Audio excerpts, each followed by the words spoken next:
कोल्हापूरमधील चंदगडचे अपक्ष उमेदवार शिवाजी पाटील हे विजयी झाल्यानंतर औक्षण करताना आगीचा भडका उडाला।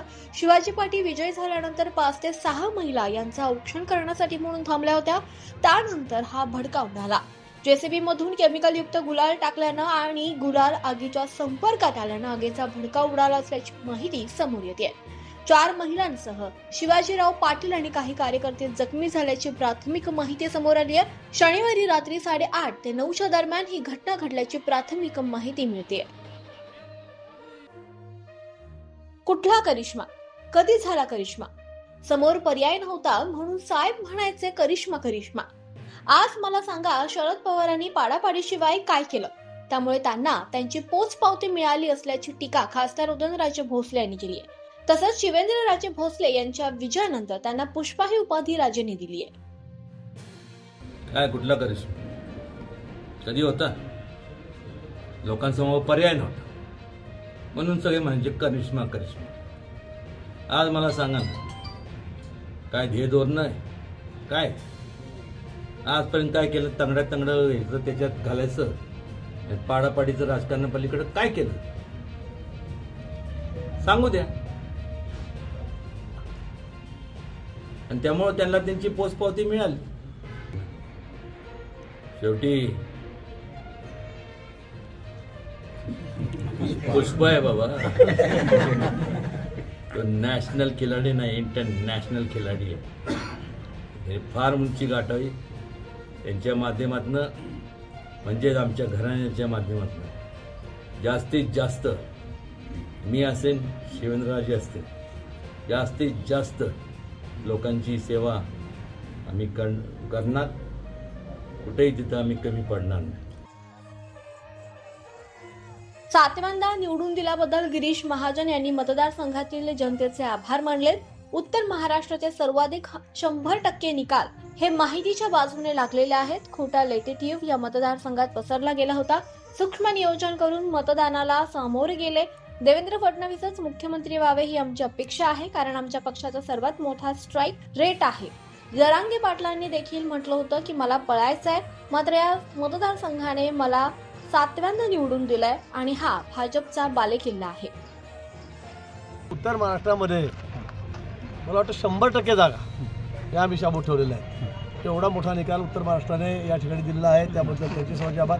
पण महाराष्ट्रातील सर्वच मतदारांनी, विशेष करून आमच्या भगिनींनी, शेतकऱ्यांनी, तरुणांनी, विद्यार्थ्यांनी, सर्वांनी आश्चर्यकारक असा निकाल या ठिकाणी लावलेला आहे। मला वाटतं अपेक्षाही नव्हती, कुठला सर्वेही नव्हता, एवढ्या मोठ्या प्रमाणामध्ये इतका चांगला निकाल भारतीय जनता पक्षाच्या बाजूने लावलेला आहे। जनतेने कौल दिलेला आहे, महायुतीच्या बाजूने या ठिकाणी दिलेला आहे। आणि म्हणून मला असं वाटतं की लोकसभेच्या वेळी आम्ही जे मागे पडलो होतो, त्यानंतर आम्ही पुन्हा त्यातून खूप शिकलो। तो खोटा नरेटिव्ह त्यावेळेला सेट केला गेला होता, तो आम्ही बाजूला केला आणि अगदी केंद्रीय नेत्यांपासून आमच्या अतिशय सूक्ष्म नियोजन या निवडणुकीचं आम्ही केलं।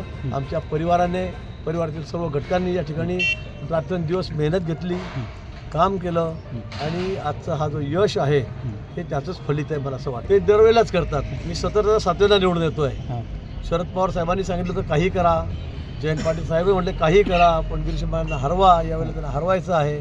मध्येच काही वेळेला जरांगे पाटलांनी सांगितलं की मला गिरीश महाजनांना पाडायचं आहे, सर्वांनीच म्हटलेलं होतं। पण आपल्याला माहीत आहे भारतीय जनता पक्षाचा हा गड आहे। माझी विधानसभा जी आहे, जामनेर तालुका, जळगाव जिल्हा हा भाजपचा युतीचा गड आहे।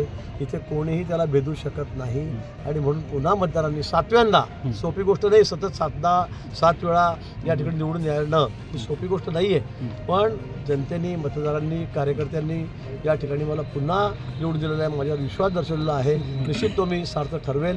पुन्हा सर्वांचे मनापासून खूप खूप आभार। कर्जत जामखेड विधानसभा मतदारसंघात अखेरच्या क्षणापर्यंत मतांची कस लागली होती।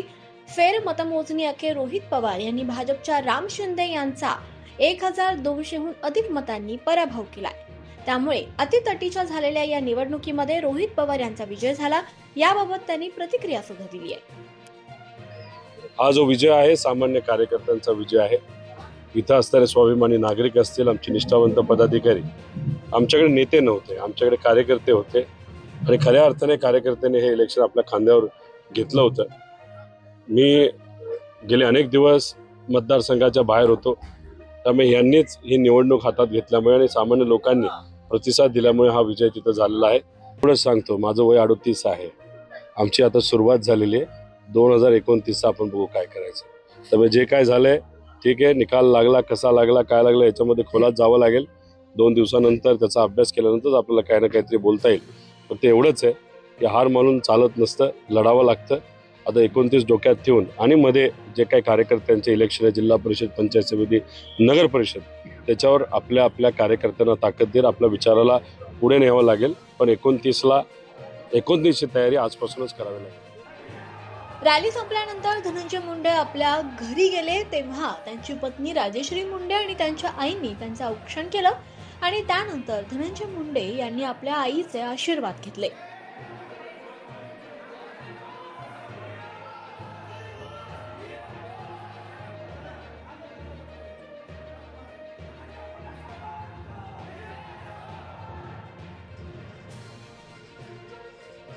पिंपरी शहरातील राखीव असलेल्या पिंपरी विधानसभा मतदारसंघातून राष्ट्रवादी म्हणजेच अजित पवार पक्षाचे आमदार अण्णा बनसोडे यांची हॅट्रिक झाली आहे. पहिल्या फेरीपासून बनसोडे हे आघाडीवरच होते. त्यांनी राष्ट्रवादी शरद पवार पक्षाच्या सुलक्षणा शिलवंत यांचा 36,698 मतांनी पराभव केला. विजयानंतर पिंपरी मतदारसंघातील जनतेचे आणि महायुती नेत्यांचे त्यांनी आभार मानले. यावेळी आपला विजय हा आमचे नेते अजित पवार आणि पिंपरीतील मतदारांना मी समर्पित करतो असंही अण्णा बनसोडे यांनी म्हटलं. सर्वात प्रथम मी महायुतीचे आमचे सर्व जे नेते आहेत, आदरणीय दादा असतील, एकनाथजी शिंदे असतील, देवेंद्रजी फडणवीस असतील, रामदासजी आठवले असतील, पिंपरी चिंचवड राष्ट्रवादी काँग्रेस पक्षाचे आमचे सहकारी योगेशजी बैल असतील, यांना मनापासून सर्वप्रथम धन्यवाद देतो. पिंपरी विधानसभा मतदारसंघातील सर्व कार्यकर्ते, माझ्या भगिनी, यांनाही मनापासून धन्यवाद देतो. हा खरा तर विजयी जनतेचा विजय आहे आणि आमच्या सोबत जे काय सहकारी होते त्या सर्वांचा एकजुटीचा हा विजय आहे.